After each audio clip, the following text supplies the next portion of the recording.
please share a few words with us, sir. It will be a pleasure to hear you, sir. आज के इस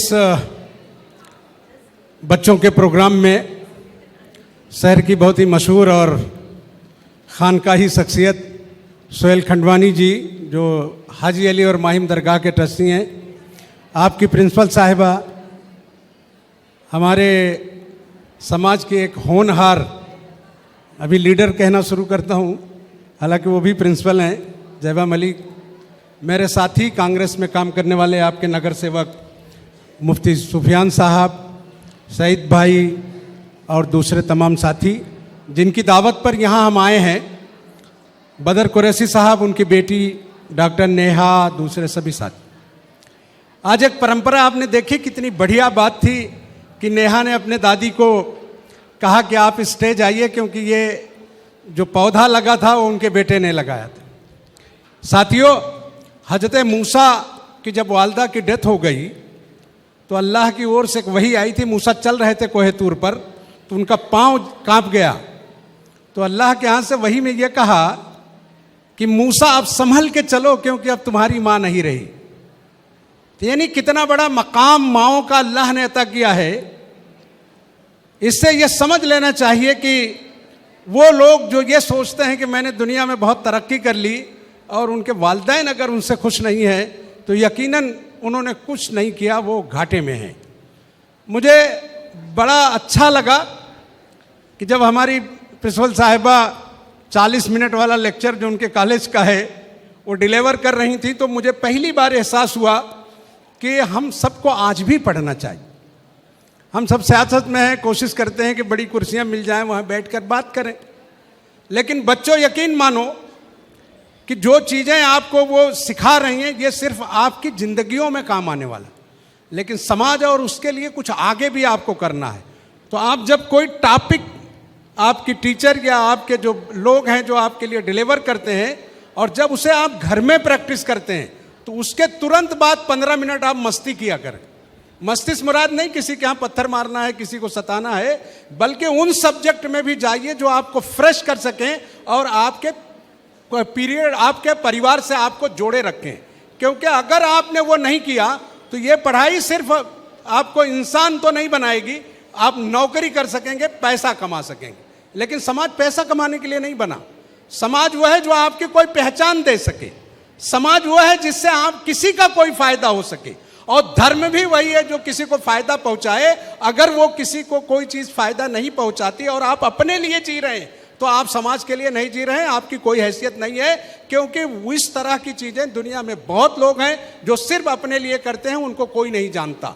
तो जो देख, इसीलिए आप किसी बड़े इंडस्ट्रियलिस्ट को देखिए कि वो हजारों करोड़ रुपए कमाने के बावजूद समाज के लिए कारपोरेट फंड का अरेंजमेंट सरकार ने इसीलिए कर दिया कि उसको इस बात का एहसास हो कि जिस समाज ने हमको पाला था उसके लिए हमने क्या किया, तो उसके लिए करता रहे।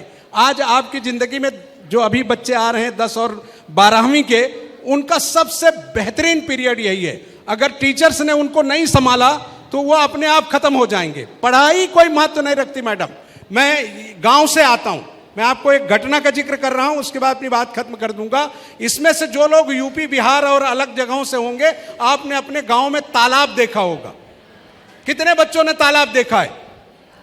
अब आप समझ, मैं उसी पर अपनी बात करके खत्म करूंगा बेटा, कि जहां जो गांव में तालाब होता है ना, उस तालाब में हमारे यहां आज भी ये कंसेप्ट है कि ये जो कपड़ा हम पहनते हैं, ये धोने का काम जो धोबी है, रजक समाज है, वो उसी जगहों पर करता है जहां पे तालाब है।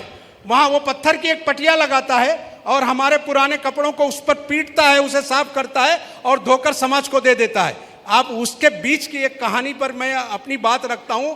मैं जिस यूनिवर्सिटी से पढ़ा, जिस कॉलेज से आया, उस कॉलेज का नाम था CMP degree college. CMP degree college के एक प्रोफेसर थे, प्रोफेसर महंता, जो हिंदुस्तान में राष्ट्रपति पुरस्कार से लेकर सब उन्होंने हासिल किया। तो मैंने एक स्कूल खोला मैडम, जूनियर और सीनियर के बच्चों के लिए। तो हमने उनको एज ए चीफ गेस्ट बुलाया कि आप मेरे बच्चों के लिए कुछ गाइड करिए। तो उन्होंने कहा मैं बच्चों से ज़्यादा मैं उन स्कूल के टीचर्स को गाइड करूंगा, बच्चों की कोई बात जरूरी नहीं है। तो उन्होंने ये कहानी सुनाई कि वो जो तालाब है उसमें एक पटिया रखी है जहां धोबी कपड़े धोता है। तो एक दिन देखा कि जौहरी आया और उसके पटिया के पास खड़े रहकर देख रहा है कि शायद ये पत्थर नहीं है, ये हीरा है। और 5-10 मिनट खड़ा रहा। जब धोबी अपना काम कर चुका, कपड़े धो चुका, वो जाने लगा तो उस जौहरी ने उससे ये कहा कि मुझे ये पटिया चाहिए। तो उन्होंने कहा कि भाई ये तो मेरी रोजी रोटी है, मैं इसी पे कपड़े धोता हूँ, इसी से मेरी ज़िंदगी चलती है, मैं अपनी पटिया आपको कैसे दे दूँ। तो उन्होंने कहा कि नहीं, मुझे ये चाहिए, आप दूसरी ले लीजिए, इसकी जो कीमत है हम आपको दे देंगे। तो उन्होंने उसकी एक कीमत तय की कि भाई ये 100 रुपए की आती है, आप 1000 ले लीजिए और आप दूसरी पटिया ले लेना। उन्होंने उसको पैसा दिया और वो धोबी चला गया। और इन्होंने वो पटिया उठाने के लिए जैसे ही हाथ लगाया, वो पटिया टूट कर चूर चूर होकर वो पानी में चली गई। वो पानी में इसलिए चली गई कि वो पटिया हीरे की थी और जौहरी को ये पता था कि ये पटिया हीरे की है, लेकिन धोबी को ये पता नहीं था कि ये पटिया हीरे की है, इसलिए उस पर वो कपड़े पीटता रहा। तो जौहरी ने एक जुमला कहा कि ऐ पटिया, जब मुझे पता चला कि तू हीरे की है तो चूर होके तू पानी में चली गई, और जब तक धोबी तुझ पर गंदे पुराने कपड़े पीटता रहा तुमने उसके साथ कुछ नहीं किया। तो पटिया ने उसको जवाब दिया कि मेरी कीमत और मेरी असलियत का पता तुझको था, वो जो कुछ कर रहा था जाने अनजाने में कर रहा था। तो मैं टीचर्स को भी यही कहता हूं, जो हमारे प्रोफेसर ने कहा था कि ये जो बैठे हैं तुम्हारे सामने, यही तुम्हारे लिए असली हीरा है। अब तराशना नहीं तराशना आपका काम। अगर आपने इनको तराश दिया तो इसमें से आज एपीजे अब्दुल कलाम का बर्थडे है, जो दुनिया का सबसे बड़ा साइंटिस्ट गुजरा। यही जो है सिकंदर आजम बनेगा जिनके नाम पर ये आज आपका है, क्योंकि दुनिया का वो महान बादशाह गुजरा, उसका भी आज ही सारा कुछ है। तो आपको गढ़ने, आपको बनाने के लिए जिसकी सबसे ज्यादा जरूरत है वो है आपकी टीचर।